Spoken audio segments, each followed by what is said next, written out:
അങ്ങനെ കുറേ നാൾ മുന്നേ എടുത്തു വെച്ചിട്ടുണ്ടായിരുന്നൊരു വീഡിയോ ആയിരുന്നു കേട്ടോ. അന്നത്തെ ദിവസത്തെ വീഡിയോ ഷൂട്ടിങ് കഴിഞ്ഞുള്ള റൂമിൻ്റെ അവസ്ഥയാണ് ഇത്. നമ്മൾ നിങ്ങളുടെ മുമ്പിൽ കാണിക്കുന്ന ആ 1 മിനിറ്റ് വീഡിയോയുടെ പിന്നിൽ ഒരുപാട് കഷ്ടപ്പാടുണ്ട് കേട്ടോ. ഇത്ര കഷ്ടപ്പെട്ട് നീ എന്തിനാണ് എന്നെ ചെയ്യുന്നതെന്ന് ചോദിക്കരുത് കേട്ടോ.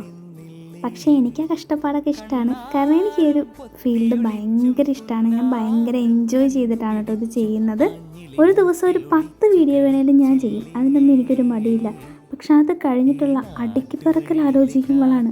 വീഡിയോ ഷൂട്ടിംഗ് ഉള്ളപ്പോൾ മാത്രമൊന്നും അല്ല കേട്ടോ റൂം ഇതുപോലെ ആകാറുള്ളത്. ആ പുറകിൽ ചാടി കളിക്കുന്ന ഒരു കുഞ്ഞിപ്പുഴു ഇല്ലേ, അങ്ങനത്തെ പ്രായത്തിലുള്ള കുട്ടികളുണ്ടെങ്കിൽ പിന്നെ നമ്മൾ പറയേണ്ട ആവശ്യമില്ലല്ലോ നമ്മുടെ വീട് എങ്ങനെയായിരിക്കും എന്നുള്ളത്. ഇത് ഞാൻ വെറുതെയാണ് അടുക്കി പെറുക്കുന്നത്. ഈ ബെഡ്ഷീറ്റൊക്കെ ഞാൻ വൃത്തിയായിട്ട് ഇപ്പോൾ വിരിച്ചിടും. 10 മിനിറ്റ് കഴിയുമ്പോൾ അതിൻ്റെ മുകളിൽ ചാടിയും വലിച്ചും പുതപ്പൊക്കെ എടുത്ത് പുറത്തേക്ക് എടുത്ത് എറിഞ്ഞും ഒക്കെ പഴയ രീതിയിലാകും. എന്നാലും ഇതിങ്ങനെ വൃത്തിയായി കാണുമ്പോൾ ഒരു പ്രത്യേക സാറ്റിസ്ഫാക്ഷനാണ് കേട്ടോ.